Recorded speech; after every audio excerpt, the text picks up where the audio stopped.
नमस्कार। देख रहे हैं आपके साथ आप मेरी बात और मैं प्रिय रंजन भारती। आपका बहुत बहुत स्वागत है।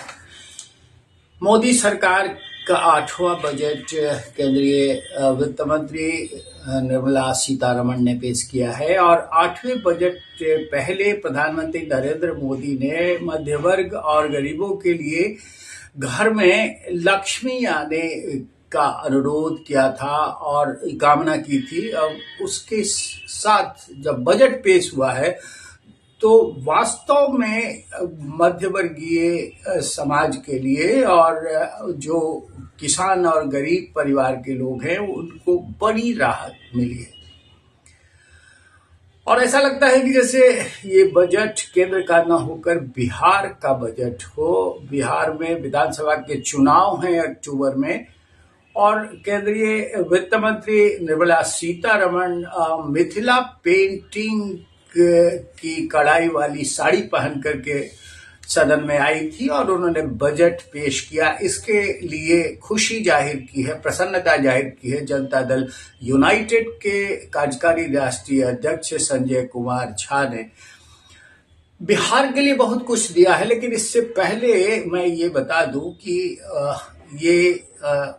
इस बजट में सबसे बड़ी राहत करदाताओं को है और जो करदाता है, जो कर्मचारी और सेवाधीन लोग हैं, उनको 12,75 लाख तक उनको राहत मिली है। इतने पर वो टैक्स से फ्री कर दिए गए हैं। इसके अलावा जो सीनियर सिटीजन हैं उनके टीडीएस का रिटर्न दाखिल करने का जो उसकी सीमा है वो 50,000 से बढ़ाकर 1 लाख कर दी गई है।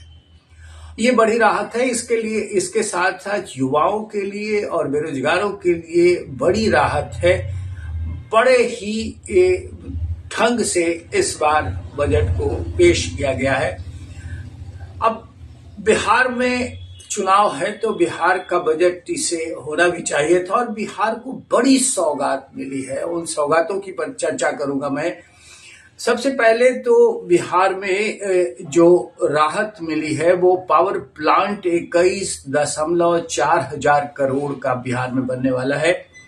बाढ़ से आपदा के लिए 11.5 हजार करोड़ केंद्र मदद करेगा और जो बक्सर में गंगा पर 2 लेन का पुल बनने वाला है। टूरिज्म सेक्टर में भी बिहार को बढ़ावा मिला है। गया में विष्णुपद मंदिर कॉरिडोर का निर्माण होगा, काशी कॉरिडोर की तरह से ही, और बोध गया में महाबोधि कॉरिडोर का निर्माण होगा। इसके अलावा नालंदा का विख्यात पर्यटन भी विकसित होगा।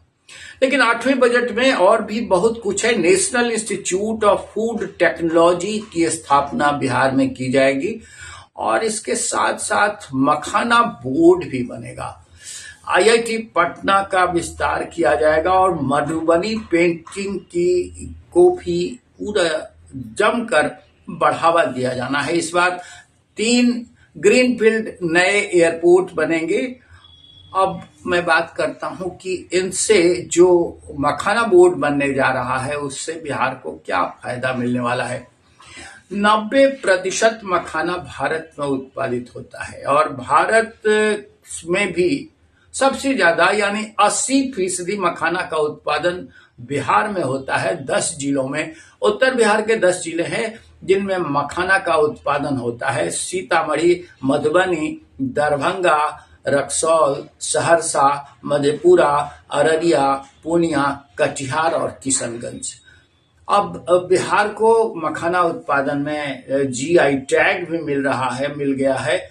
अब मखाना है क्या? कमल के फूल का बीज होता है मखाना और फूल के बीजों को निकालकर उसकी प्रोसेसिंग की जाती है और प्रोडक्ट बनाने के पहले उसकी प्रोसेसिंग की जाती है बाजाब्ता और इसका फिर बाजार में इसकी उपलब्धता कराई जाती है।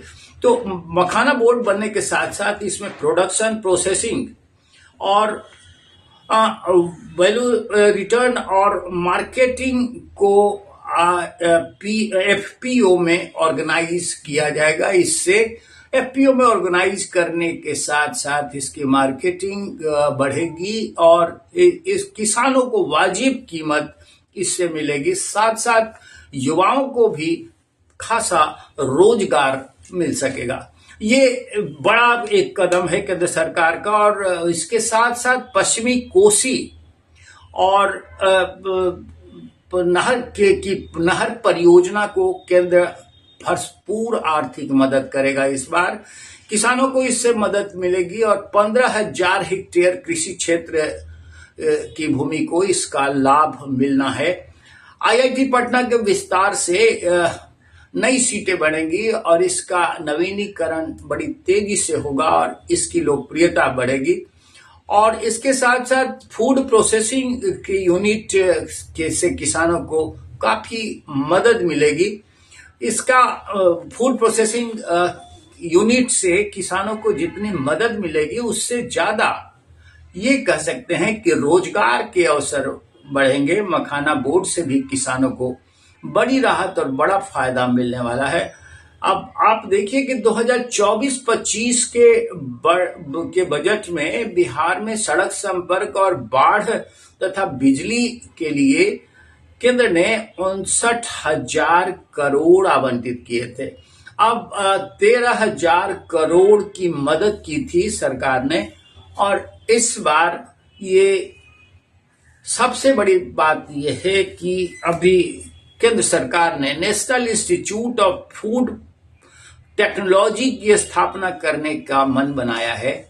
और इसमें जो लागत आएगी उससे बिहार की खेती को बढ़ावा मिलेगा। और बिहार में तरह तरह की खेती जो उत्पादन आम, अंगूर, इसके अलावा फिर जो बिहार की विशेषताएं हैं, जो खास प्रोडक्ट्स हैं, मछली उत्पादन से लेकर के मखाना उत्पादन तक बढ़ावा मिलेगा और नए रोजगार के अवसर बढ़ेंगे। बिहार में अगर चुनाव है तो चुनाव के पहले केंद्र सरकार ने बाजी झटकने की भरपूर कोशिश की है और मिथिला पेंटिंग को बढ़ावा देने के साथ साथ जो केंद्र सरकार ने मन बनाया है, जिस तरह से केंद्रीय वित्त मंत्री निर्मला सीतारमण ने मधुबनी पेंटिंग की कढ़ाई वाली साड़ी पहनकर वहां अब जो बजट पेश किया है वो साड़ी पद्मश्री पुरस्कृत दुलारी देवी ने उन्होंने भेंट की थी। पिछली यात्रा में जब बिहार आई थी सीतारमण तो दुलारी देवी का मेहमान बनी थी और उन्होंने वो साड़ी भेंट की थी। उस साड़ी को पहनकर संसद में बजट पेश करना एक प्रतीक मात्र हो सकता है, लेकिन ये प्रतीक बड़ा प्रतीक है और ये इस बात का इजहार करता है कि बिहार केंद्र सरकार के सर आंखों पर बैठा हुआ है। सिर्फ इसको बिहार के चुनाव से जोड़ के न देखने के साथ इस तरह से भी देखा जाना चाहिए कि बिहार की कलाओं को और बिहार के युवाओं को किस तरह से केंद्र सरकार कद्र करती है, उसकी अवगत करती है और उसका सहारा बनने की कोशिश करती है। ये फूड प्रोसेसिंग यूनिट और फिर इसके फूड टेक्नोलॉजी यूनिट और मखाना बोर्ड के बनने से युवाओं को जितना रोजगार मिलेगा वो अपने आप में कीर्तिमान स्थापित करने वाला साबित हो सकता है। बिहार से अभी हाल में वित्त मंत्री सम्राट चौधरी जाकर प्रतिनिधिमंडल लेकर गए थे और केंद्रीय वित्त मंत्री से उन्होंने अनुरोध किया था बिहार को बड़ी सौगात देने के लिए। इसके पहले भी केंद्र सरकार ने बजट से पहले 2700 करोड़ की सहायता दी हुई है, घोषणा कर दी थी। वो बजट में शामिल नहीं किया गया है। अब बजट के आने के बाद बिहार के विकास की गाथा चौगुनी बढ़ जाए तो कोई आश्चर्य नहीं होगा। और बिहार में जब चुनाव होने हैं तो बिहार के विकास की पटकथा लिखने से केंद्र सरकार, जो बिहार में भी डबल इंजन सरकार की भागीदार है, वो अगर कोताही बरती तो शायद बिहार में चुनाव का रण जीतने की कामयाबी नहीं मिल पाती। और ये एक ऐसी पटकथा लिखी है बजट के बहाने से कि बिहार बोलेगा और बिहार की बल्ले बल्ले होगी। आज बस इतना ही। हम आपसे निवेदन करेंगे कि हमारे इस वीडियो पर अपनी प्रतिक्रियाएं अवश्य दीजिए, और साथ साथ हमारे चैनल आपके साथ मेरी बात को अगर सब्सक्राइब नहीं किया है तो हमारे काफिले से जुड़ जाएं, इसे सब्सक्राइब करें, हमारे वीडियोज को लाइक करें, शेयर करें। मिलते हैं फिर और बात करेंगे। नमस्कार।